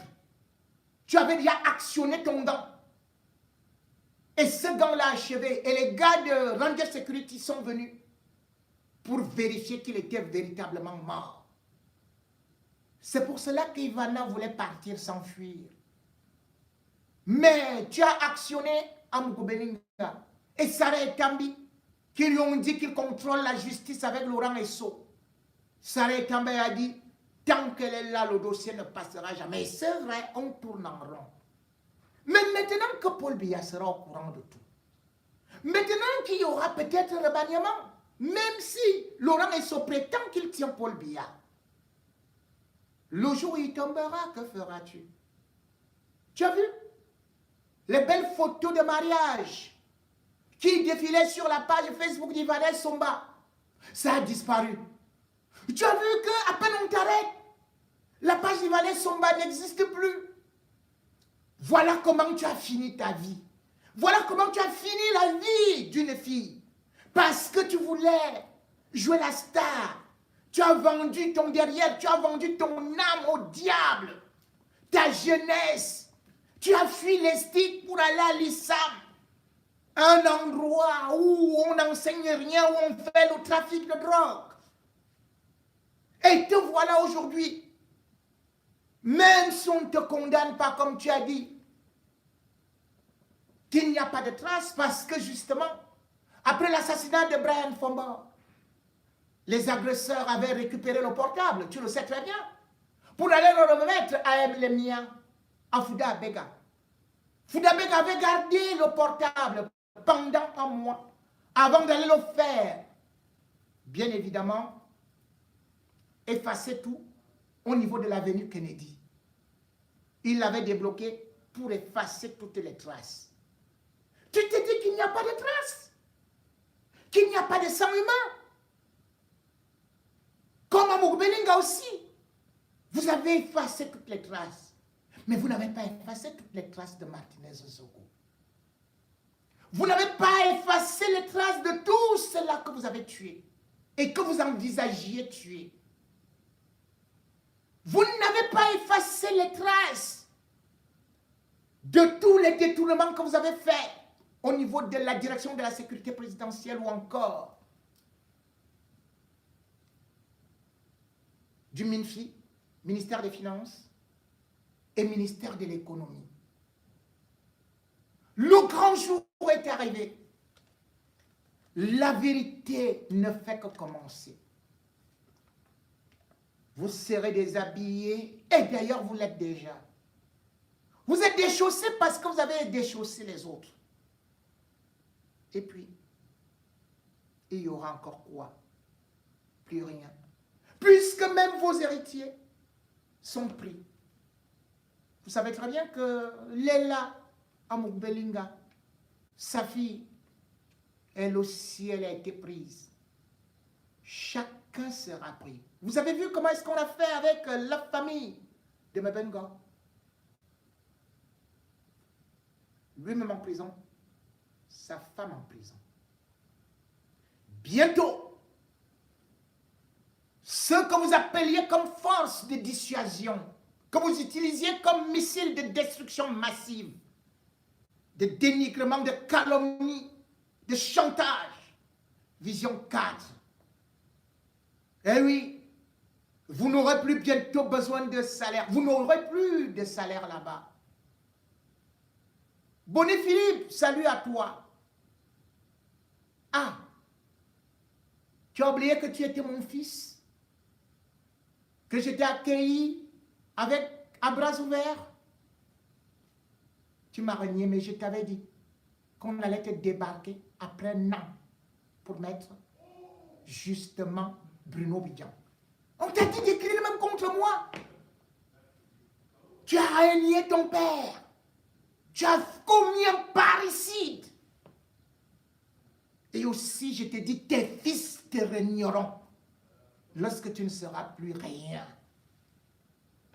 Parce que cette série qui a commencé, c'est à l'infini. Cette série ne va plus jamais s'arrêter parce que là, nous sommes déjà dans des perquisitions et on va découvrir beaucoup de choses. Cette série ne va plus s'arrêter parce que ceux qui étaient puissants hier, comme le colonel Etundun Soué, aujourd'hui ils se rendent compte qu'il y a plus fort qu'eux.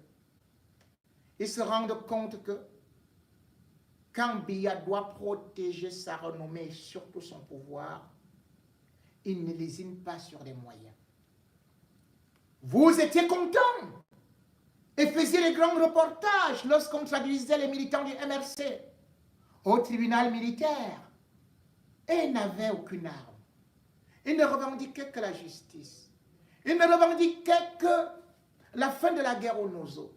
Ils ne revendiquaient que le compte rendu sur l'argent détourné sur la ligne, pas seulement 94, mais aussi ce qu'on appelle, bien évidemment, la Can Gate, le Covid Gate, cet argent qui a été détourné. Sauf que vous avez oublié une chose. Vous aviez devant vous un redoutable ennemi qu'on appelle Ferdinand Ganga. Lui, c'est un diplomate. Lui, il a réfléchi.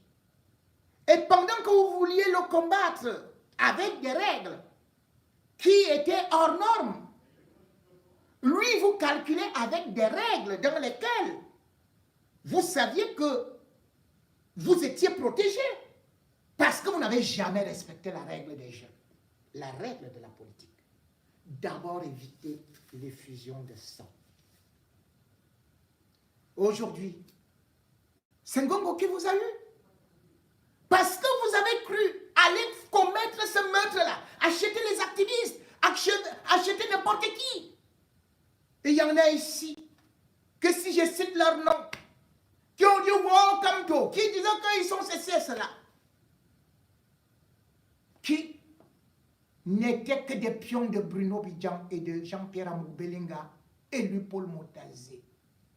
Ils croyaient que, en disant tous les jours, l'homme à la banque, l'homme à la banque, l'homme à la banque, que ça allait créer une révolution. Mais non, l'homme à la banque a fini par avoir les hommes aux têtes vides. Parce que vous avez des têtes vides. Aller jusqu'à l'élimination d'un journaliste, c'est vraiment être con. Parce qu'on sait très bien que le journaliste s'attaquait à la liberté d'expression. Mais comme Laurent Esso vous avait déjà garanti qu'il avait fini avec d'autres journalistes à l'époque, et que vous aviez été habitué à tuer, que ce soit les évêques, les sœurs religieuses et autres, et que rien ne vous était jamais arrivé, que vous aviez tué Ouazizi, que vous aviez tué Bibi Ngota, que vous avez tué Jules Koumkoum, que vous avez tué même l'abbé Mbassi, Joseph. Vous vous êtes dit, pourquoi pas lui, ce petit qui veut faire semblant d'être comme J. Remingono? Oui. La mission sacerdotale que j'ai choisie, c'est une mission qui m'a été confiée par le Seigneur. C'est Dieu qui me donne ma force, mon courage, les convictions. Et ceux qui sont de ma lignée, ceux qui ont suivi mes évangiles, à savoir il faut être du côté de la victime et non du côté du bourreau, ceux-là n'ont jamais été vaincus. Même quand ils ont été vaincus, ils sont ressuscités comme Jésus-Christ. On a crucifié Jésus-Christ. On l'a humilié. Mais Jésus-Christ est ressuscité. Aujourd'hui, combien d'entre nous, nous levons chaque matin pour prier au nom de Jésus-Christ? On a oublié qu'il a été fouetté, qu'il a été humilié. Tout comme aujourd'hui, demain, après-demain, pour des générations et des générations, on va oublier que Martinez Zogo a été tué. Mais on va plutôt dire, voici l'immeuble Martinez Zogo, qui à l'époque appartenait à un certain type qui se disait Zomlo des Zomlo. Et Martinez Zogo lui a mis le Zomlo, comme lors du match du Real, où toujours à la fin, le Real remporte la Ligue des Champions. Martinez Zogo est donc champion aujourd'hui. Parce que tout un immeuble lui appartient. Le monde entier parle de lui. Et c'est lui qui vient de faire une remobilisation autour des Camerounais qui étaient si divisés, qui étaient tellement habités par la haine, la jalousie, l'aigreur, qui étaient dans le logement fichisme, le logement foutisme, le bébéisme, mais qui aujourd'hui se sont réveillés pour dire une fois de plus, Martinez Zogo n'est pas mort pour rien. Martinez Zogo est venu pour renverser l'ordre des choses. Martinez Zogo est venu pour dire au monde entier, regardez ce qui se passe au Cameroun.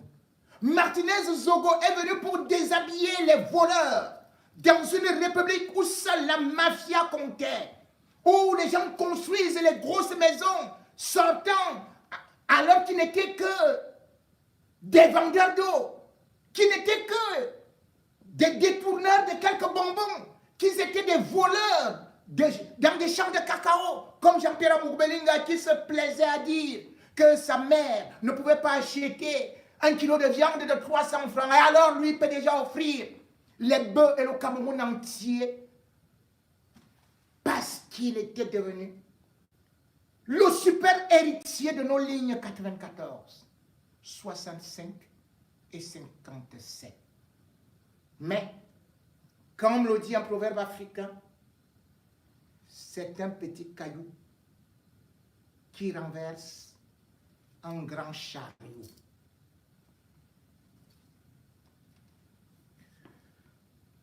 Merci de m'avoir écouté aujourd'hui, tout en laissant les enquêtes se poursuivre et tout en vous disant qu'il y aura encore des arrestations.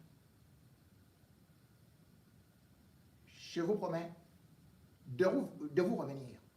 Si actualité se développe, et je demande que justice soit faite, que l'honneur de Martinez Zogo soit rétabli, ce sera la victoire de tout le peuple camerounais, de toute l'Afrique, de toute l'humanité. Merci de m'avoir écouté. Au revoir.